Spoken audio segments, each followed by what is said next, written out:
நேரடியாவே கேட்கிறேன், CM sir மிரட்டி பாக்குறீங்களா?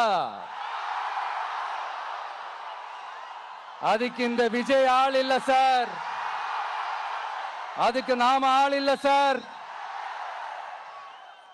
என்ன செஞ்சிருவீங்க? மேக்சிமம் கொள்கைய சும்மா பேருக்கு மட்டும் வச்சுக்கிட்டு குடும்பத்தை வச்சு கொள்ளையடிக்கிற உங்களுக்கே இவ்வளவு இருந்தா,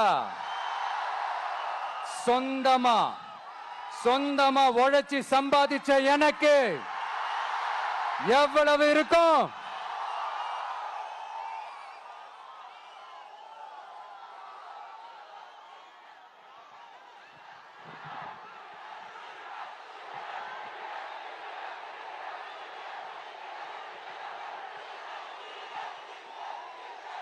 தேங்க்யூ நண்பா. என்ன நாங்க பெருசா கேட்டுவிட்டோம்?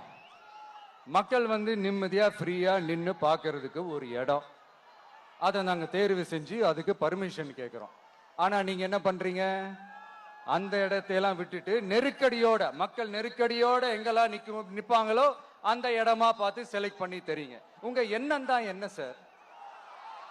நான் அவங்கள பார்க்க கூடாது, அவங்களோட பேசக்கூடாது, அவங்க குறைகளை கேட்க கூடாது, அவங்களுக்காக குரல் கொடுக்க கூடாது, என்னதான் சார் உங்க எண்ணம்?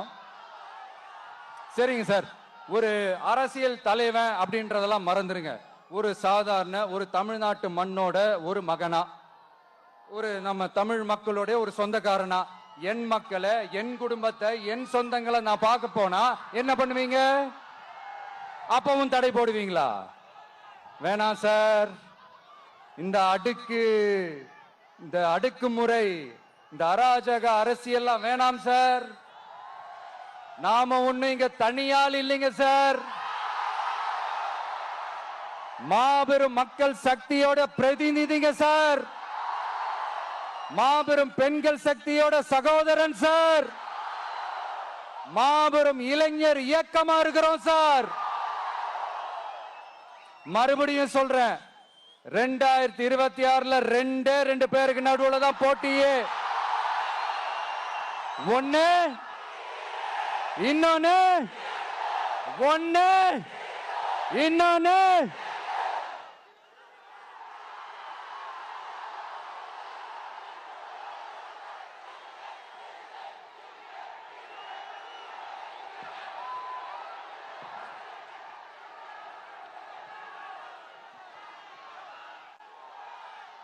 இந்த பூச்சாண்டி வேலையெல்லாம் காட்டுறதை விட்டுட்டு தில்லா கெத்தா நேர்மையா எலெக்ஷனை சந்திக்க வாங்க சார்.